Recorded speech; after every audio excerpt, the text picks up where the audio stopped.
மணி மார்க்கெட்டும் ரொம்ப டவுனாக போச்சு. அம்மா மேலே தான் கொஞ்சம் சொத்து இருக்கு. அவங்களுக்கும் வயசாயிடுச்சு. கொஞ்சம் பொறுமையாரு, எல்லாம் உனக்கு தானே. பொறுமை பொறுமை பொறுமை. அப்பப்பா, வறுமையில் வாடுகிறவர்கள் அல்லவா பொறுமையை பற்றி சிந்திக்க வேண்டும்.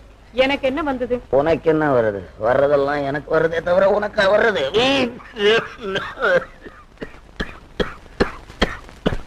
ஒரு அவசரமான வேலை சொன்னா புரியலையே உனக்கு? அட துறை ரொம்ப எக்கச்சக்கமான நிலைமையில இருக்கிறாருன்னு சொல்றேன். யார் யா சுத்த மரியாதை தெரியாத ஆளா இருக்கிற இந்தப்பா ஒரு முக்கியமான விஷயமா. அவரும் அதை விட ரொம்ப முக்கியமா தான் இருக்கிறார். கோவிய யாரு? மோகன். நீ படிச்சவன் தானே? படிச்சவன் தானேடா. நேரா உள்ள வர்றியே. எப்படி இருப்பணும் ஏதா இருப்பணும். ஒரு விசிட்டிங் கார்டு ஒன்று அடிச்சு கூடாது. மோகன், அம்மாவுக்கு ரொம்ப கடுமையான ஜுரம் மோகன். டாக்டர் கிட்ட போய் சொல்ற. நான் என்ன டாக்டரா? பெரிய தொல்லை. டாக்டரை கூப்பிடத்தான் உங்ககிட்ட வந்த மோகன். நீயும் வா.